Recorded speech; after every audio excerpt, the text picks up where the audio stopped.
하나님 말씀 사무엘상 18장 6절에서 9절까지의 말씀을 같이 보겠습니다.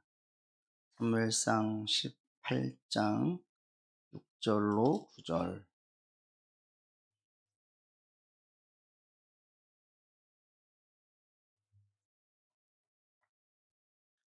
같이 봉독하겠습니다.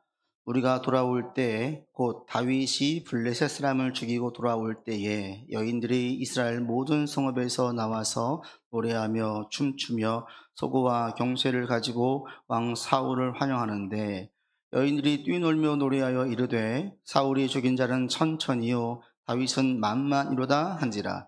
사울이 그 말에 불쾌하여 심히 노하여 이르되 다윗에게는 만만을 돌리고 내게는 천천만 돌리니 그가 더 얻을 것이 나라 말고 무엇이냐 하고 그날 후로 사울이 다윗을 주목하였더라.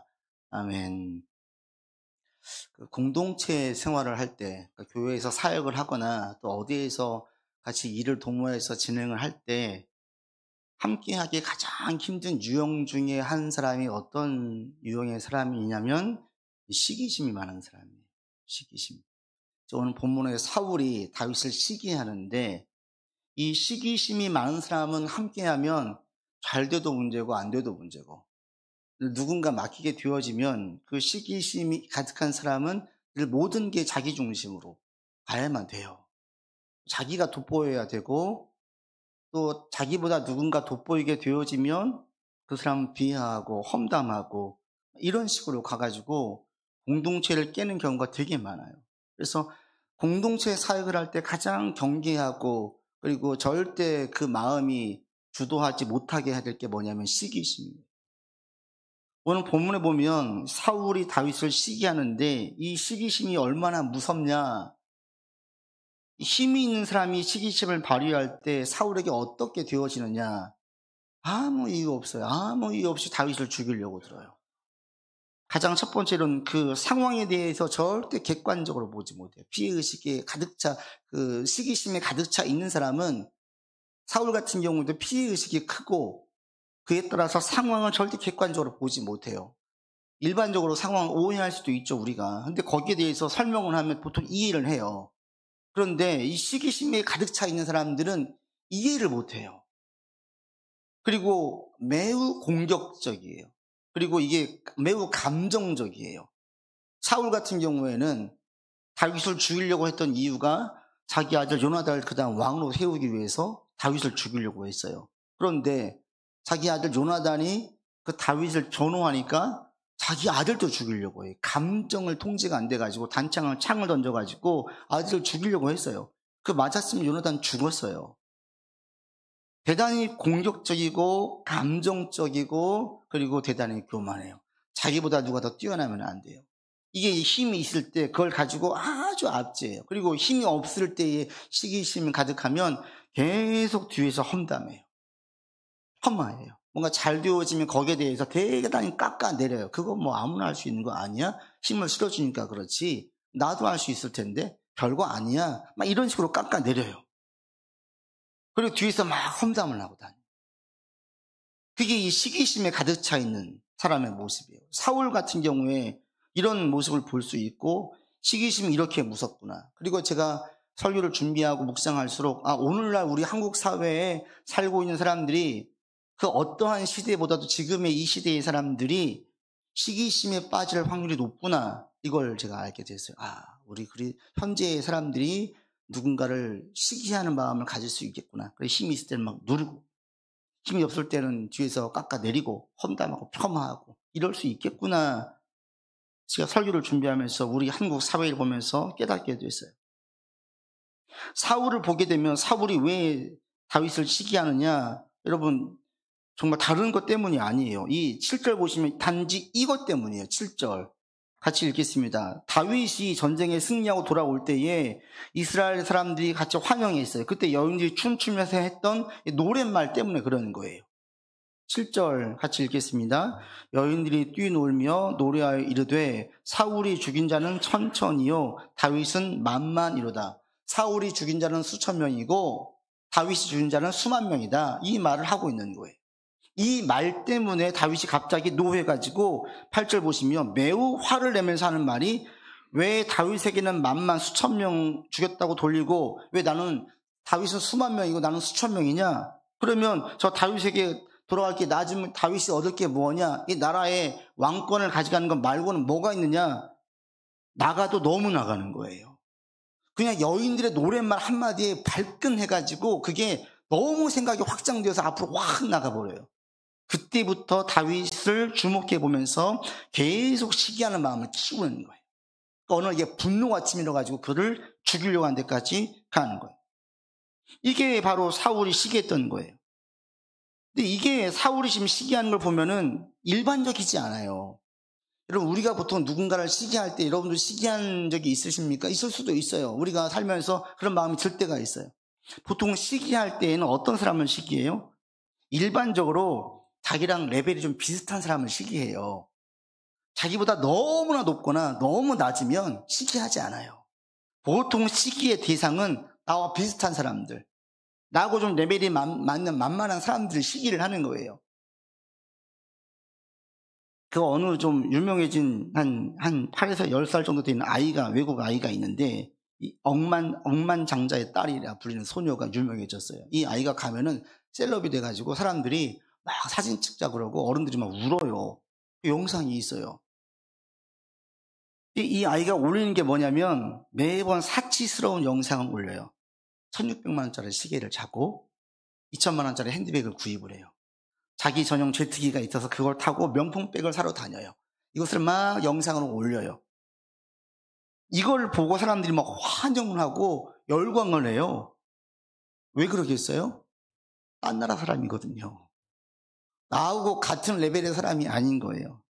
그래서 엄마가 거기 보면 이런 얘기도 있어. 엄마가 그 딸에게 얘기해. 근데 딸아, 너 모든 걸 네 마음대로 다 살 수가 없다. 아빠가 너한테 한두 액을 걸어놨다. 그게 얼마인 줄 아십니까? 1,500억이에요. 너 여기 이상은 못 쓴다. 재수 없잖아요? 1,500억을 쓸 수 있다. 누가 그걸 다 써요? 이런 재수 없는 말을 해도 사람들은 거기에 대해서 반감, 화를 내지 않아요. 도리어 유명인이 맞는 것처럼 사진 찍자 그러고 막 열광하는 거예요. 왜 그러겠습니까? 자기 일반의 삶과 달라도 너무 다른 거예요. 그러니까 시기하는 게 아니라 동경의 대상으로 보는 거예요. 부럽다. 나도 언제 한번 저렇게 해볼까? 일반 사람들이 이런 마음이 가득해서 그 아이에 대해서 인기인으로 대하는 거예요. 너무 차이가 나버리면 시기하지 않아요.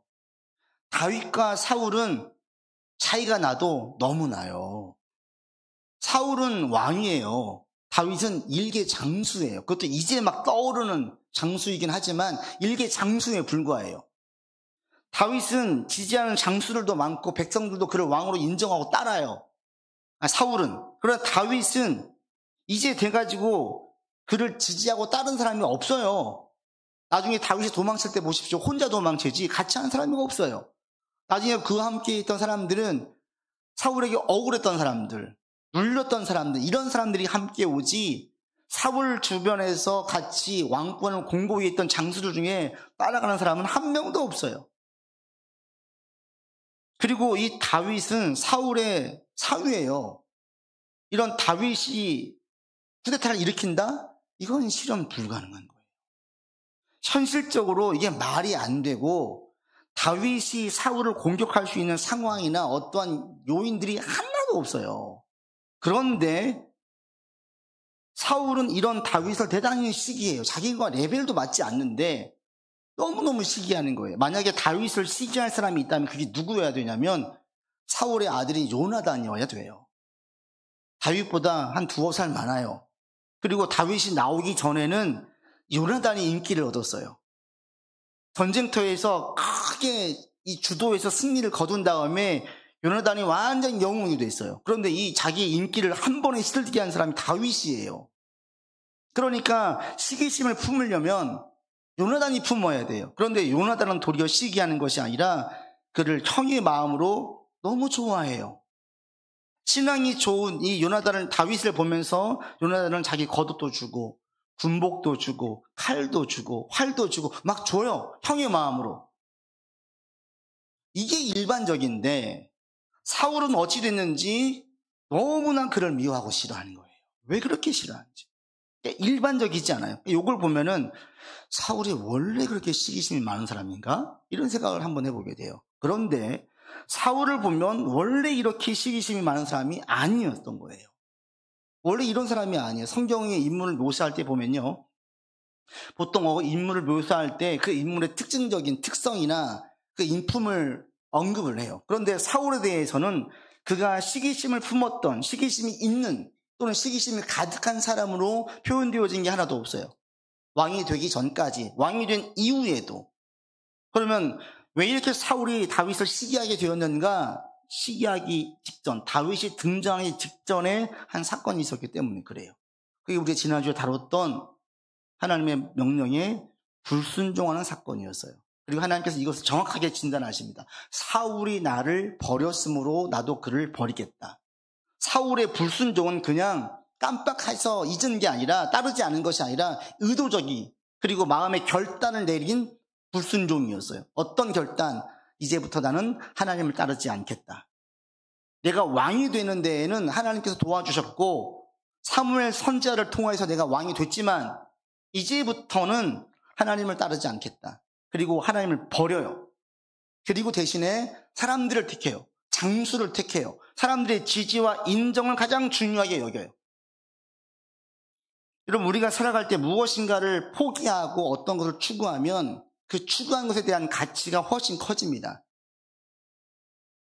내가 돈 때문에 돈독이 올라오고 돈에 물욕이 생겨가지고 친구 우정, 신을 버려버리고 애들이 어떻게 어려움을 당하든 신경 쓰지 않고 자기가 돈을 추구해서 큰 부자가 된 사람들은 돈에 대한 이 집착이 매우 커요. 버리고 배신하고 이걸 얻었기 때문에 이걸 놓지 못해요. 사울은 하나님을 버렸어요. 왜? 왕권 때문에. 그리고 이 왕권의 힘이 어디에 있냐면 사람들의 지지와 인정에 있어요. 하나님을 버리는 순간 왕에 대한 자리에 대한 집착이 사울은 커졌고요. 그 왕의 자리를 공고하기 위한 기반이 사람들의 지지와 인정이었어요. 그러니까 누가 자기보다 인기가 있으면 그 꼴을 못 봐요. 이전에는 그러지 않았어요. 근데 이제는 왕의 자리에 대한 집착이 커지고 왕의 자리에 대한 지지와 기반이 사람들의 인정에 있음을 알게, 그렇게 인정하고 받아들인 순간부터 사울은 사람들의 지지와 인정이 가장 최우선이었어요. 그래서 누가 자기보다 더 뛰어나면 그 꼴을 못 보는 사람으로 바뀐 거예요. 이게 시기심이었어요. 그래서 그때부터 사울은 다윗을 죽이려고 들어요.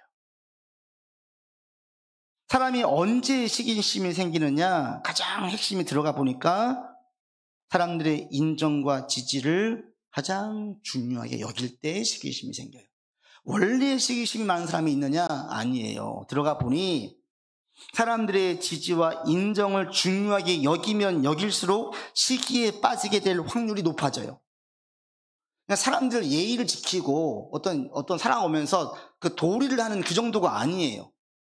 자기는 사람들의 칭찬에 목이 말라 있어요. 사람들의 지지와 인정이 너무너무 자기는 즐겁고 거기서 막 짜릿한 쾌감을 느껴요. 이런 사람들. 더 나아가 사람들의 지지와 인정을 통해서 남들이 부러워하는 위치에 올라가 있는 사람들. 이런 사람들은 시기에 빠질 확률이 매우 높아요. 시기가 빠지면 잘 나갈 때는 막 교만해지고 자기밖에 모르고 막 남들 깎아내리고 별거 아닌 것처럼 여기고요. 힘이 없을 때는 자기 비하에 빠지기도 하고 남 흉보기도 하고 험담하기도 하고 그래요. 여러분, 정치인들, 연예인들 보세요. 다 인기와 사람들의 지지 속에서 어떤 힘을 가지고 권력을 가진 사람들, 그들 가운데에 시기심에 빠져가지고 인기를 얻고 유명세를 얻은 다음에 변질된 사람들이 한둘이 아니에요. 지난주에도 한 연예인 터졌더라고요. 사람들의 지지와 인정이 자기가 가장 중요하게 여기면 여길수록 시기심에 빠질 확률이 높은데, 오늘날 현대인들을 보십시오. 직장생활 보세요. 다 평가하잖아요. 상사는 밑에 직원들 평가하고 또 직원들도 상사를 평가해요. 다 사람들의 지지와 인정에 의식하게 사는 거예요. 지난주에 자동차 배터리가 방전돼가지고 서비스를 불렀어요. 다 하고 간 다음에 나가면서 고객님, 사장님 10점 부탁드립니다. 이렇게 얘기하는 거예요. 고객 만족도 설문조사 오면 10점 부탁드린다.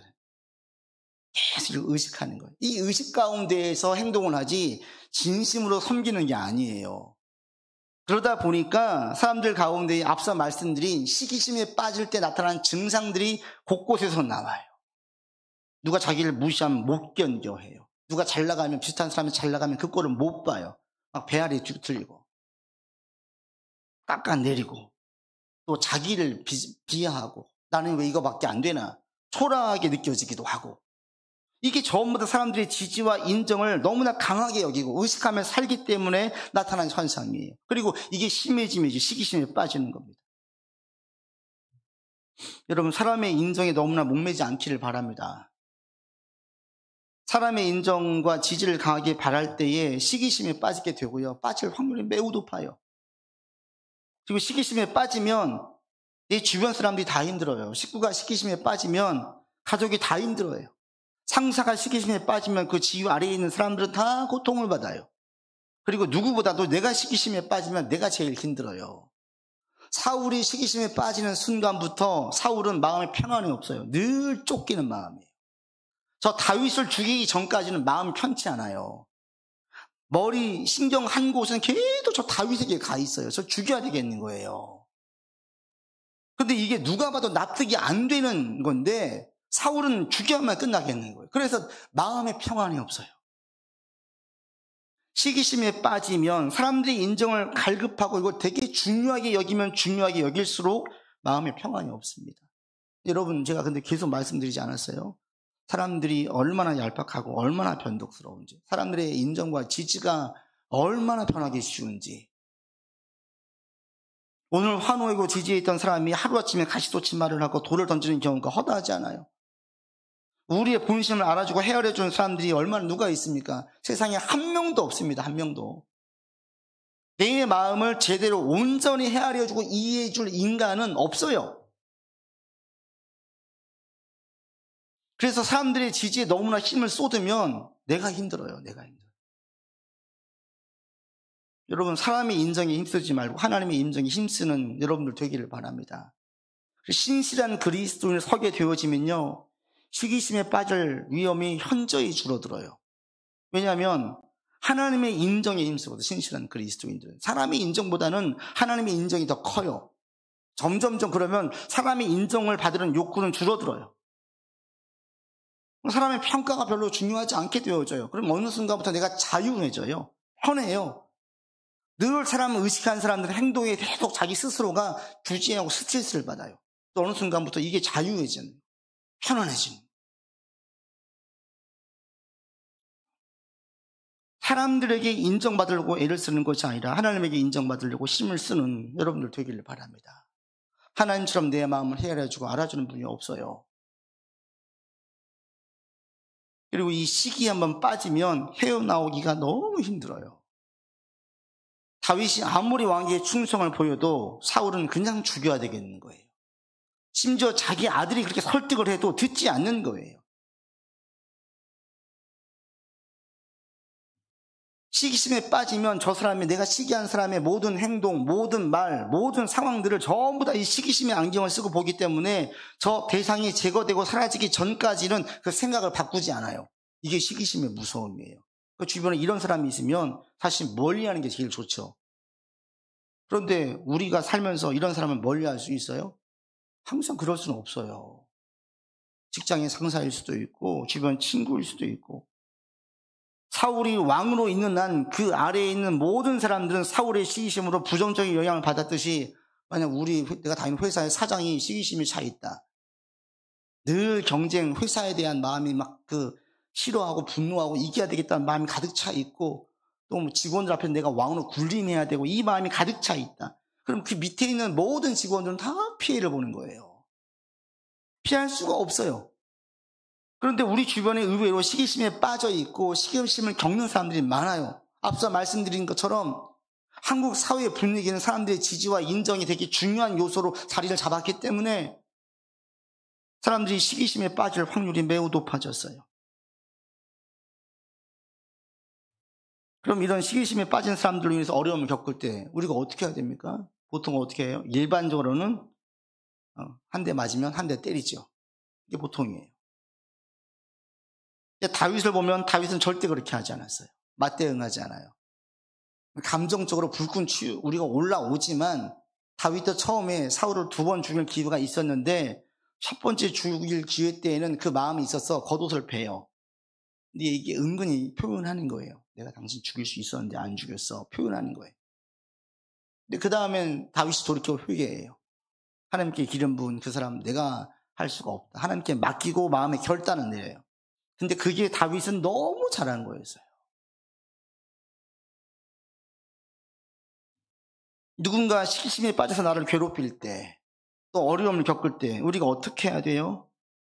같이 맞대응하기 쉽고 같이 칼에는 칼, 이에는 이로 대응하기 쉬운데 그렇게 하지 않고 다윗처럼 하나님께서 이 시기를 선하게 사용하실 때까지 잠잠히 기다리는 거예요. 지금 여러분 혹시 그런 분 계세요? 누군가가 시기심 때문에, 꼭 시기심이 아니어도 괜찮습니다. 다른 어떤 것 때문에 어려움을 겪고 있어요. 가장 최고의 방법은 그 시기를 믿음 안에서 참고 기다리는 거예요. 기다린다는 것은 그냥 다 당하라는 게 아니에요. 피할 수 있으면 피해야 돼요. 맞설 수 있으면 맞서고 변호할 수 있으면 변호해야 돼요. 그러나 신앙적인 방법으로. 또 다른 길을 갈 수 있다면 모색하는 것도 좋습니다. 결국 다윗도 어떻게든 충성을 보였다가 안 되니까 피하고 도망가죠. 이방 나라로 가요. 근데 그러할 때 절대 하나님의 법을 떠나서 행동하지 않아요. 지금 여러분 가운데 그런 어려움을 겪고 있다면 그 시기를 믿음 가운데에서 믿음의 방법으로 자꾸 이겨낼 수 있기를 바랍니다. 그러면 반드시 그 시기를 통해서 내게 주는, 신앙적으로 주는 큰 유익이 있어요.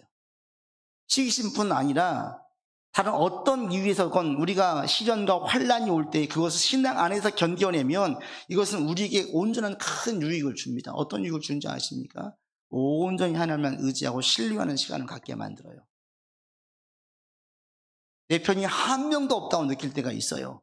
그때 딱 한 분 계세요. 누구예요? 하나님이에요. 하나님. 근데 이렇게 확고하고 이런 시간들은 언제 오냐면 환란 때 와요. 환란 때. 잘 나갈 때는 안 와요. 잘 나간 때는 주변에 친구들이 질투해요. 내가 잘 나가면 인정해주고 지지해주는 사람들이 많아요. 근데 언제 없어요? 내가 힘들 때, 내가 어려움에 처해 있을 때, 그때는 전화하면 다 반기지 않아요. 그냥 순수한 마음으로 얘기하려고 해도 뭔가 곡해를 해요. 그때 뭘 느끼냐면 내가 혼자라는 느낌이죠. 혼자. 그때의 신앙인들은 하나님을 온전히 철저히 의지하고 신뢰하는 시간을 갖게 되어져요. 다윗이 그랬습니다. 사울에게 쫓길 때 의지할 사람이 한 명도 없었어요. 한 명도. 근데 그때의 다윗은 철저하게 하나님을 의지했어요. 그래서 어느 분들 그 시기를 광야 시기로 하죠. 광야 시기. 광야 학교로 얘기하죠. 광야에서 훈련받았다. 이 다윗에게 너무나 큰 훈련이 됐는데 이 훈련받은 게 언제 드러나냐면 제가 볼 때는 다윗이 삶에서 가장 큰 죄를 저질렀을 때 그의 신앙이 드러나요. 다윗의 가장 큰 죄는 그 밧세바를 범한 사건이, 우리아 장군을 죽게 하고 자기의 충성한 장군을 죽게 하고 그 장군의 여인은 자기 아내로 취해요. 가정은 풍비박산을 내요. 얼마나 나쁜 짓이에요. 근데 이때의 다윗의 신앙이 얼마나 하나님을 의식하고 하나님을 경유하고 있는지를 그대로 드러내요. 다윗이 밧세바를 범한 사건을 어떻게 하나님 경유한 사건입니까? 반문할 수 있는데 거기서는 2가지를 볼 수 있어요. 한 가지는 죄의 무서움. 다윗 같은 사람도 죄에 빠지니까 자기 죄를 보지 못해요. 여러분 죄를 빠지잖아요. 죄에 빠지면 내가 지금 얼마나 나쁜 짓을 하고 있는지를 내가 몰라요. 이게 인간이에요. 이 죄의 무서움, 다윗도 몰랐어요. 나단 선지자가 비유를 들어서 설명해 주기 전까지는 다윗은 몰라요. 자기가 무슨 짓을 하고 있는지를 몰라요. 그러니까 하나님을 경유하지 않는 것이 아니라 죄의 무서운 거예요. 그런데 이때에 나단 선지자가 책망하자 다윗이 회개하는 것, 이게 대단한 거예요. 왜요? 죄에 빠지면 하나님 말씀을 안 들어요. 특히 다윗과 같은 상황이라면. 다윗이 밧세바를 범했을 때 상황이 어떤 상황이었느냐? 가장 잘 나갈 때였어요. 아무도 두려울 자가 없어요. 아무도 자기를 막을 자가 없어요. 그게 다윗이 처했던 상황이었어요. 가장 잘 나갈 때, 모든 사람이 자기 앞에서 눈치 보고 무릎을 꿇을 때 무서울 게 없어요. 나단이 이야기할 때 일반적으로 교만한 왕들은 어떻게 하느냐? 감옥에 집어넣어요. 그 선지자를. 그를 죽이라 그래요. 다윗의 아들인 솔로몬도 불순종했어요. 노년에 정략결혼을 맺었던 여인들에게 의해서 마음이 돌이켜서 하나님을 경외하지 않고 이방 신전을 짓고 우상을 숭배했어요. 그때 선지자를 통해서 2번씩이나 경고했는데 솔로몬은 듣지 않아요. 그때 솔로몬도 그 권세가 하늘을 찌렀어요. 그때 그 왕권은 최고 전성기를 맞이할 때였어요. 주변의 모든 나라들이 이스라엘과 잘 지내기를 원했었어요. 교만에 빠지자 그렇게 하나님께 사랑을 받았고 하나님의 지혜가 가득했던 솔로몬도 불순종해요. 그런데 다윗은 그때 회개하고 금식해요. 이게 엄청난 일입니다. 이거 아무나 못합니다. 여러분 막 잘 나가 누가 쓴소리 해보십시오. 들립니까? 안 들려요. 구름 위에 떠 있어요. 나는 지금 너무너무 좋은데요. 제가 지금 몰라서 그렇지. 아니야, 난 당할 수 있어. 다윗이 그때에 회개하고 주님께 돌아올 수 있었던 그 힘이 어디에 있느냐? 사울에 쫓겨가지고 한 1년 이상 생고생할 때, 사울이 자기를 미워해서 10년 이상 동안 망명생활을 했을 때, 그 시기를 통해서 하나님을 의지했던 그 시간들이 하나님의 크심을 알았고 하나님을 절대로 경외하게 만들었어요. 그래서 하나님께서 혼내니까 정신이 번쩍 드는 거예요. 이게 다윗이었어요. 광야 시기 때 다윗은 하나님 이외에는 의지할 대상이 없었어요. 하나님 외에는 마음을 토로할 대상이 없었어요. 너무 억울했어요. 너무나 고통스러웠어요. 너무나 절망스러웠어요. 언제 이 고통이 끝날지 몰랐어요. 그래서 다윗이 잠을 못 잔 적이 한두 번이 아니고 저 같은 경우도 화병 날 것 같아요. 다윗이 잘못한 게 뭐가 있는데요? 없어요. 충성한 것밖에. 맡겨진 일에 열심히 낸 것밖에 없어요. 근데 자기를 미워하는데 이유 없이 미워하는 거예요. 얼마나 힘들겠어요. 우리가 억울한 일만 당해도 화나지 않아요?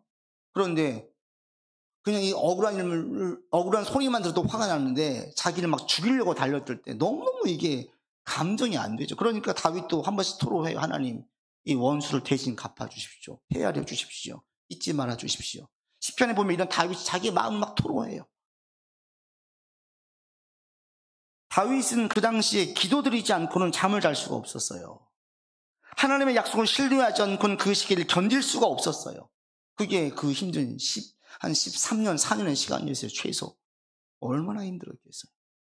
그런데 그 시기가 나중에 자기가 큰 죄에 빠졌을 때 빨리 돌이키게 만들었어요. 우리가 살면서 죄를 한 번도 안 짓고 죄에 빠지지 않으면 얼마나 좋겠습니까? 그런데 그런 사람은 세상에 한 명도 없습니다. 지난주 교회학교 때 아이들과 얘기할 때 죄에 대한 얘기를 했어요. 그랬더니 누가 나쁘냐 그랬더니 자기들이 나쁘고 목사님은 좋은 사람이래요. 제가 뭐라고 할게요? 얘들아, 내가 너희들보다 더 나빠. 살면서 보니까 나이를 들면 들수록 죄를 더 짓지 죄를 안 짓지 않아요. 더 지어요. 나이가 들수록 더 큰 죄인인 거예요. 애들은 목사님이니까 더 좋은 사람이라고 얘기하는데 아니에요. 나이가 들수록 죄를 더 안 짓게 됩니까? 죄를 더 짓게 됩니까? 여러분 스스로 보세요. 힘이 있으면 죄를 더 안 짓게 됩니까? 더 짓게 됩니까? 우리는 더 죄를 지어요. 근데 그러할 때 힘들고 어려운 시기를 신앙 안에서 이겨낸 사람들은 죄를 지을 때 하나님께서 말씀하시면 빨리 돌아와요. 정신이 들어요. 너 그거 아니야. 이걸로 얘기하시면 그 음성을 들리면 그 죄에 더 이상 깊이 빠지지 않고 바로 일어나요. 넘어지긴 하는데 거기서 주저앉아 있진 않아요. 털고 일어나요. 그 회복이 빨라요. 이게 다윗이 겪었던 큰 유익이었어요. 다른 그 무엇보다도 요셉도 마찬가지였어요. 형들의 시기심으로 팔려서 억울했어요. 그 시간들을 견뎠어요. 그 시기를 통해서 철저히 하나님만 의지하는 시간을 가졌어요. 여러분 지금 너무너무 힘들어요? 누구 때문에 억울한 일을 당해가지고 후유증으로 힘들어하고 있습니까?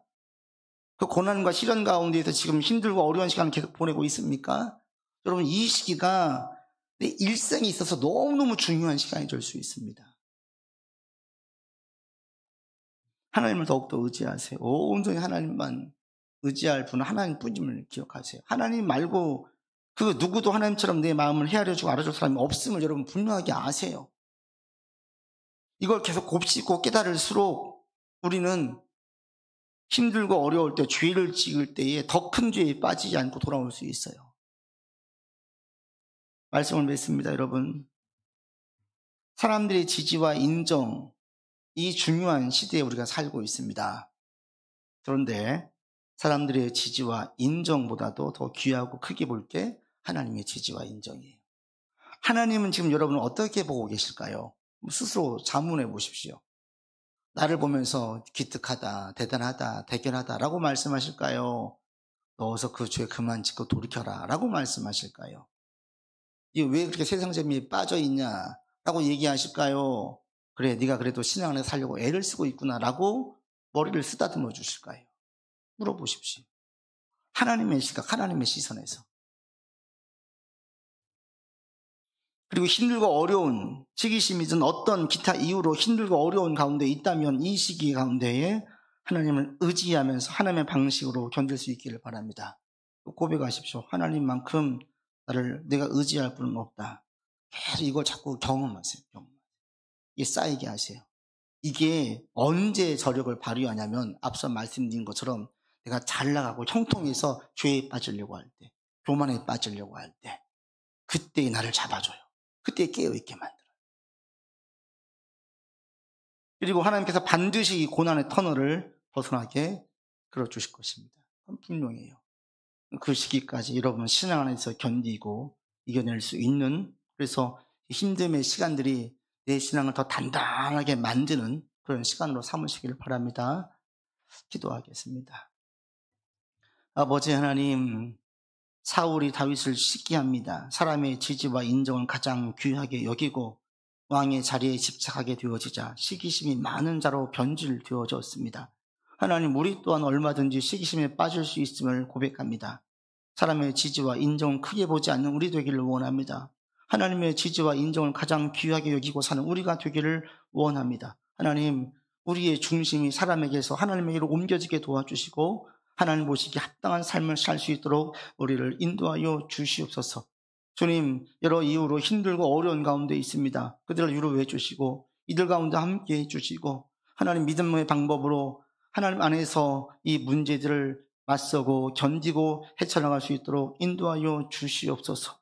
그리함으로 주님, 이 시간이 나의 믿음이 정금과 같이 단단해지고 또 주님을 의지하는 시간으로 바꾸어 주시기를 원합니다. 주께서 우리를 들어 올리실 때까지, 어둠의 터널에서 건져주실 때까지, 모든 시련에서 시련이 해결될 때까지 참고 인내할 수 있는 믿음을 더하여 주옵소서. 우리 구주 예수 그리스도 이름으로 기도드립니다. 아멘.